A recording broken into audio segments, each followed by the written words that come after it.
오늘은 가나안을 향한 비전을 품으라. 가나안을 향한 비전을 품으라. 이런 제목으로 말씀을 상고합니다.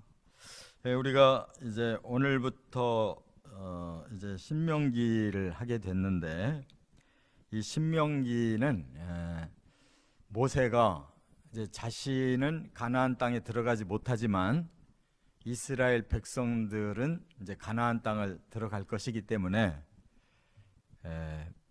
말하자면 앞으로 어떻게 해야만 가나안 땅에 들어가서 잘 정착해서 하나님이 원하시는 나라와 백성들이 될 수 있는지, 이제 그 비전을 얘기해 주는 겁니다. 그래서 크게 나누면 설교가 세 차례가 있어요. 모세 설교예요, 이 신명기 전체는. 근데 이제 여기 1장부터 4장까지, 오늘은 이제 4장의 결론의 내용인데, 이 4장까지가 첫 번째 설교예요. 그래서 1장부터 3장까지는 회고를 합니다. 회고. 지난 40년간 어떻게 이제 하나님이 출애굽을 시켜서 광야에서 또 그 시내산 언약을 받고 또 여기까지 오게 됐는지, 그걸 1장, 2장, 3장에서 회고를 하고, 여기 4장에서 이제 설교의 결론은 뭐냐? 여기까지 오게 된 건 가나안 땅을 가기 위해서다. 그 비전을 심어주는 거예요. 그래서 첫 번째 설교의 결론이 이제 오늘 우리가 상고할 4장인데, 하나님께서는 세 가지를 중요하다고 여기셨어요. 너희가 가나안 땅의 비전을 품고 가려면 이 세 가지가 중요하다는 거예요. 그거를 이제 우리들에게도 똑같이 말씀하고 있습니다. 세 가지가 중요해요, 하나님 나라 가려면. 첫째, 4장 1절부터 8절 우리가 지금 읽은 부분이 한마디로 말하면 말씀을 준행하라 하는 겁니다. 말씀을 준행하라. 이 말씀이 뭐냐? 여기 보니까 이렇게 얘기했는데, 내가 너희에게 가르치는 규례와 법도를 듣고 준행하라 그랬어요.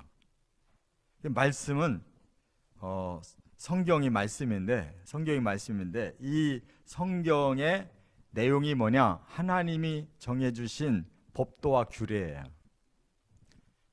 그래서 우리가 뭔가 좀 중요한 일을 하려고 그러면 시험을 꼭 보죠. 학생들도 시험 보고, 뭐 직장도 시험 보고, 뭐 국가에서도 시험 보고, 그래서 거기서 합격해야 그 다음 그 일을 할 수 있잖아요.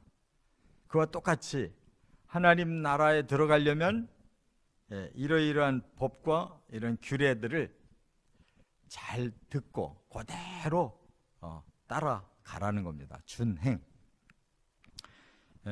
그것이 우리가 할 일이에요.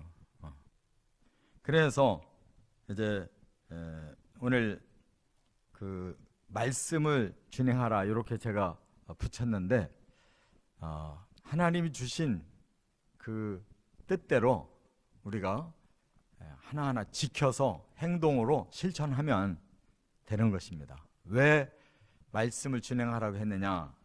여기 1절, 2절에 보면 그리하면 삶을 얻으리라 그랬어요. 삶을 얻는다. 그게 뭐냐면 생명이에요. 생명. 천국을 갈 수 있는 생명력이 우리 안에 들어와야 되는데 다른 게 없어요. 하나님의 진리를 우리가 받아들이고 그대로 살면 우리도 모르는 사이에 천국에 갈 수 있는 생명력이 생긴다는 거예요. 이 단어가 하이라고 그러죠. 하이. 하야라고 그랬는데, 이거는 육적인 생명을 말하는 게 아니에요. 우리가 이 땅에 태어난 이 생존하는 생명을 말하는 게 아니라 영적인 생명력을 말하는 거예요. 하야.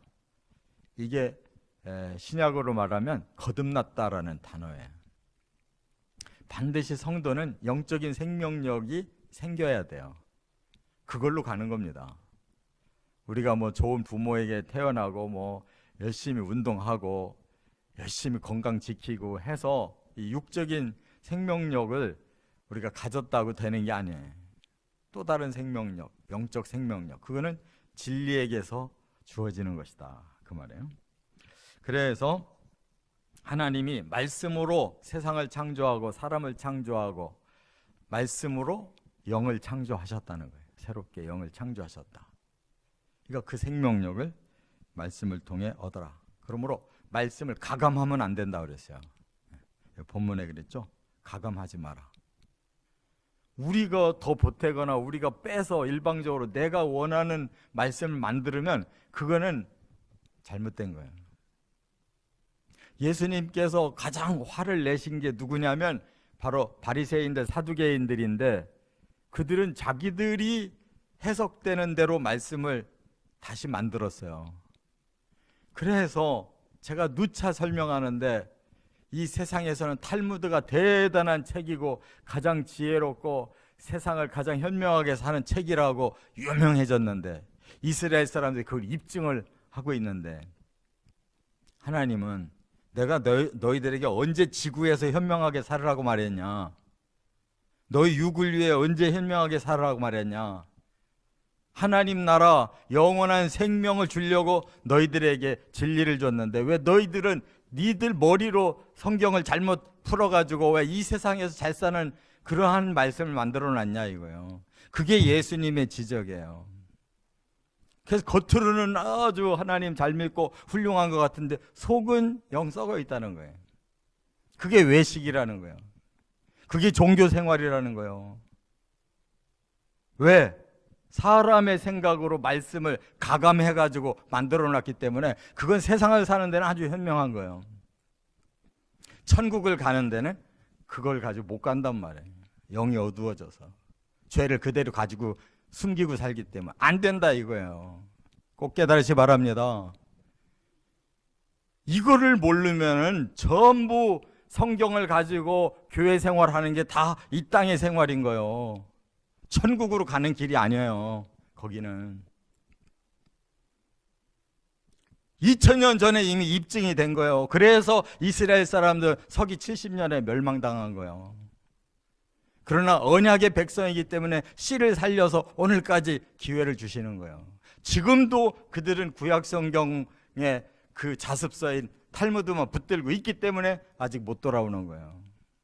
그래서 할 수 없이 마지막 대환란 때 그들을 정화시키는 마지막 기회라는 말이에요. 환란이 기회예요 그들에게는. 왜? 또 가짜 그리스도를 붙잡기 때문에. 하나님이 통탄할 일인 거예요. 이처럼 말씀이 중요한 거예요. 그래서 우리는 세상의 지식으로 사람의 생각으로 말씀을 빼거나 붙이면 안 된다. 요한계시록 끝에도 말씀을 가감하면 너희들을 천국에서 빼버리겠다. 너희들에게 재앙을 더하겠다. 이렇게 말씀한 것은 그것처럼 중요한 게 없기 때문에 꼭 깨달으시 바랍니다. 다른 게 필요가 없어요. 사람의 생각이 들어가면 안 된다 이 말이에요. 그래서 여기 3, 4절에 너희는 여호와께 붙어 있으라 그랬어요. 하나님께만 계속 붙어 있으면 하나님이 진리를 깨우쳐 주시고 하나님의 영으로 이끌어 주실 텐데 사람들이 멀찍이 떨어져 가지고 하나님을 멀리 쳐다보고 자기들 생각으로 하나님을 해석한다니까요. 그러니까 안 되는 거예요. 그냥 하나님 품에 파고들고 하나님의 진리만 붙들고 따라가기만 하면 되는데 붙들질 않는 거예요. 이 다바크 밀착하라는 거예요. 하나님께 밀착해라. 바알 부올의 일을 기억해라 그랬어요. 바알 부올의 일이 뭐예요? 우리가 지난번에 상고한 민수기 25장부터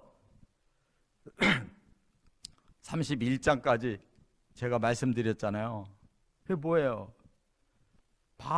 그 발람이 살짝 비틀어 가지고 하나님이 성령으로 계속 말씀을 주셨는데 자기가 복채를 받았으니까 살짝 비틀어서 우상과 음행을 집어넣어 가지고 얼마나 많은 사람이 죽었냐고. 그렇게 세상은 자꾸 만든다는 거예요. 하나님에게서 멀어지게. 그래서 하나님 목표는 뭐냐? 5절부터 8절에 보면 내가 너희를 큰 나라를 세우겠다. 그 나라는 공의로운 나라다. 기도하면 응답받는 나라다. 탁월한 열매를 맺는 나라다. 그게 하나님 나라라는 거예요. 이 세상의 제국들, 큰 나라는 어떤 나라들이에요? 정반대잖아요. 불의로 세우고, 진리가 아니라 세상의 지식으로 세우고, 열매가 아니라 부패가 만들어지고, 그러니까 탁월한 듯 하다가 멸망당하잖아요. 제국은, 이 땅의 제국은 항상 그래. 정권을 보세요. 뭐 공약이 남발을 하는데 뭐 굉장히 대단할 것 같은데 막상 들어서면은 어떤 정권이든지 전부 가짜가 돼버리잖아요. 왜? 이 세상 거 가지고 하려고 하니까 안 되는 거예요. 두 번째, 9절부터 14절에 보면 언약의 중요성을 깨달으라는 거예요. 이제 이 말씀의 근거는 어디서 나왔느냐? 하나님의 약속에서 나온 거예요. 하나님의 언약.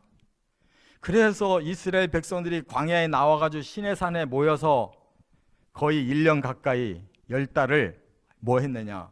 하나님 체험했잖아요. 시내산 꼭대기에 임재하신 불 속에 나타나신 그 구름 속에서 음성을 들려주신 그 하나님 체험했잖아요. 그분이 내가 너희와 언약을 맺겠다 그러셨잖아요. 그 오늘 본문에 그 14절에도 바로 그 13절에도 여호와께서 그의 언약을 너희에게 반포하시고 그랬잖아요.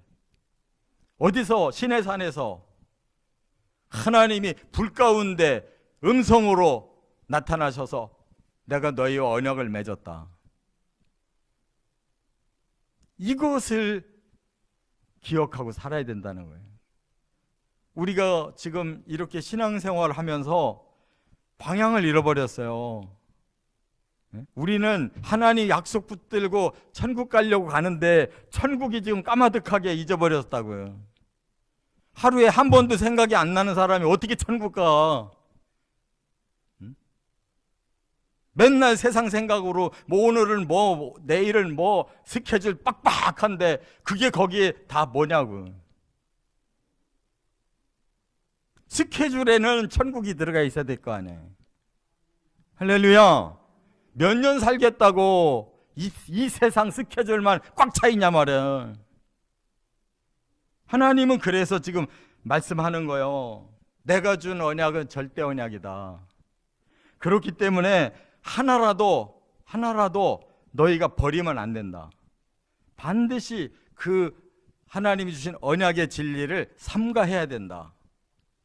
그래서 하라 하는 건 하고 하지 말라 하는 건 하지 말아야 된다는 거예요. 근데 제일 처음 사람 아담과 하와가 저지른 게 뭐예요? 하라고 하는 건 안 하고 하지 말라고 하는 건 했잖아요. 생명과는 먹어라, 선악과는 먹지 마라. 이게 언약의 첫 번째 율법이에요. 그런데 반대로 사탄이 가르쳐주는 대로 먹어라 하는 건 안 먹고 먹지 말라는 건 먹고, 그러니까 자격박탈돼가지고 쫓겨난 거 아니에요. 그래서 여기 9절 하반절에는 너희만이 아니라 너희 자손에게까지 그 언약을 가르쳐서 알게 해라 그랬어요. 여기 알다라는 말이 야다라는 말인데 이건 체험을 말하는 거예요. 머리로만 계속, 귀로만 계속, 입으로만 계속 하는 게 아니고 바로 하나님 체험하고 하나님의 주신 그 구원의 목표를 향해서 죽자 사자 살아갈 수 있도록 가르쳐줘라. 그거예요. 그래서 머리로, 귀로, 입으로만 가르치는 게 아니라 가슴으로 가르쳐서 하나님을 체험하게 만들어라. 그러니까 정말 얼마나 교회 교육이 엉터리고 신앙의 가정의 교육이 엉터리냐.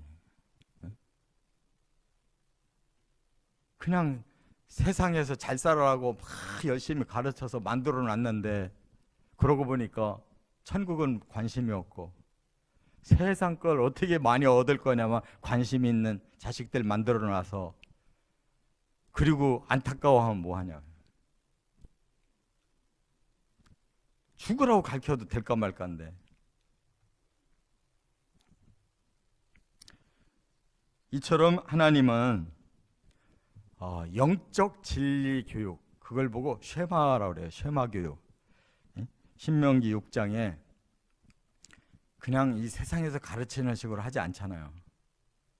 눈으로도 손으로도 그냥 확인해 가면서 진리의 말씀을 습득하라고 그랬잖아요. 그러니까 우리는 이 하나님이 주신 이 천국의 언약을 바라보고 그냥 삶 전체를 통째로 통합 교육을 해 가는 거예요. 삶 속에서 깨달아야 될 줄 믿습니다. 네. 끝으로 세 번째, 또 하나 가장 중요한 게 뭐냐? 15절부터 40절까지 가장 길게 말씀한 것이 오직 여호와만 경외하라. 그래서 하나님 심지어 뭐라고 말씀했냐면 20절부터 24절에 나는 질투하는 하나님이다 그랬어요. 굉장히 강렬한 말씀이에요. 너희들이 나를 사랑하지 않는다면 나 대신 다른 걸 사랑하는 것이다. 우상을 만들어서 그걸 신이라고 복받겠다고 섬기는 것이다. 근데 요즘에는 우상이 여기 세워놓고 형상 만든 우상이 아니에요. 요즘에는 완전히 이 돈이 우상이에요. 돈만 있으면 모든 걸 다 할 수 있다는 걸 알아가지고 사람들이 오직 돈독이 들어서 돈밖에는 목표가 없어요. 근데 그거 가지고 갈 수 있냐고. 천국에는 하나도 안 바치면서 그냥 많이 끌어모으고 있으면 되는 걸로 생각해요. 근데 죽을 때 1원 한 푼도 못 가지고 가잖아요. 그 가족들이 인심 써서 수의 좋은 거 한 벌 입혀주면 끝이야. 그것도 우리가 가져가요. 무덤에서 썩고 무덤에서 태워지는 거지. 그런데 너무너무 어리석어. 수없이 죽음을 보고 화장을 하는 걸 보면서도 하나 깨달음이 없어요. 내가 가진 거 다 남겨놓고 갈 건데 그거 누구 줄 거고. 그냥 남겨놓으면 자식끼리 멱살 잡고 싸울 거예요. 많든 적든 간에. 결단하지 않으면 안 되는 거예요. 하나님이 질투하실 만큼 너희들을 사랑한다라고 말씀했는데 과연 우리는 그 사랑에 대해서 어느 정도로 우리는 받아들이고 있냐 이거예요. 사랑하는 사람들끼리 질투하잖아요. 배신감 느끼면 죽이려고 그러잖아요.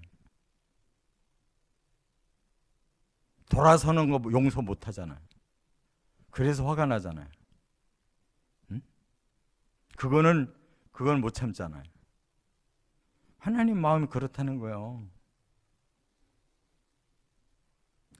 25절부터 우상을 숭배하고 악을 행하면 속히 망하고 전멸될 것이고 전 세계로 흩어버릴 것이고 너희들의 수가 많지 못할 것이다. 그대로 이스라엘이 됐잖아요. 그러나 너희가 회개하고 나 여호와께 돌아오면 내 말을 청종하면 다시 만나 주실 것이고. 왜? 하나님이 자비로우셔서 긍휼의 하나님이기 때문에. 그래서 지금도 참고 계시는 거예요. 우리는 별 수 있습니까? 이스라엘 사람보다 훌륭한 게 있어요? 그래서 할 수 없이 독생자가 대신 죽으셔서 죄값 치러 놓고 내가 너희를 위해서 죄를 사했으니 회개만 해라. 다 용서해 줄게. 이런 복음이 없이는 불가능한 걸 하나님이 아시기 때문에 하나님 자신이 희생하시고 죄값을 치르시고 한없는 긍휼로 품고 오기만 하라는 거잖아요. 그것도 안 오는 사람들이 부지기수인데 그 이상 하나님 어떻게 더 하시냐 말이에요.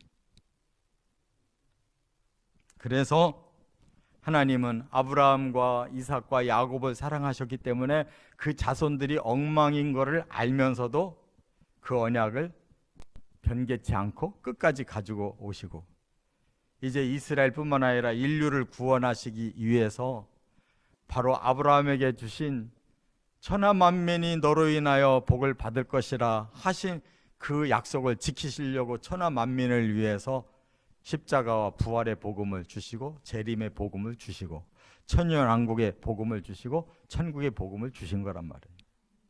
모두를 품으려고.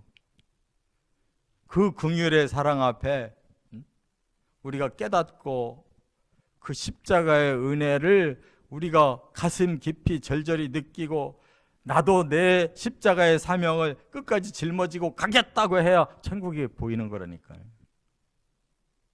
십자가는 일회성이 아니에요. 우리가 전 생애를 살아가는데 우리에게 메워져 있는 거예요. 십자가는. 그거를 싫다고 벗어 제끼면 거기서 십자가 효력은 끝인 거예요. 근데 많은 기독교인들이 한 번 십자가 지고 회개하고 구원받은 걸로 끝장내고 십자가를 벗어버리고 그 다음부터는 세상 축복으로 똑같이 살아요. 그래놓고 천국을 간대. 구약시대 사람보다도 더 건방을 떨어요. 그러면 안 된다는 거예요. 하나님을 사랑하고, 그래서 이스라엘 백성들에게 37절 38절에 뭐라고 지적하셔요? 너희는 완악하고 목이 곧은 자들이다. 제일 이스라엘에게 하나님 욕하신 말씀이 너희들은 완악하다. 마음이 돌덩어리처럼 굳어있고 목이 곧다. 고집이 세다는 거예요. 그거를 우리가 못 고치면 여전히 완악해서 하나님의 그 은혜가 임하지를 않고 여전히 목이 곧아서 지멋대로 살면 어떻게 구원받겠냐 말이에요. 이처럼 하나님께서 오직 여호와만 사랑해도 구원을 주신다는데 우리가 조금만 겸손하게 낮아져서 우리 마음만 열고 하나님 앞에 고개만 숙여도 우리를 구원시키려고 하시는데 그것마저도 하질 않고 너무 외식을 하니까 우리가 이렇게 이처럼 종교 생활을 하고 있는 거예요. 겉은 멀쩡한데 속은 다 썩어버리고 이래가지고는 천국으로 갈 수가 없다는 거예요. 그 비전을 심으려면 오늘 본문 말씀처럼 규례를 준수해라. 그리고 천국 언약을 붙잡아라. 그리고 하나님만 사랑해라. 할렐루야. 이렇게 꼭 비전을 이루어 가시기를 주의 이름으로 축원합니다.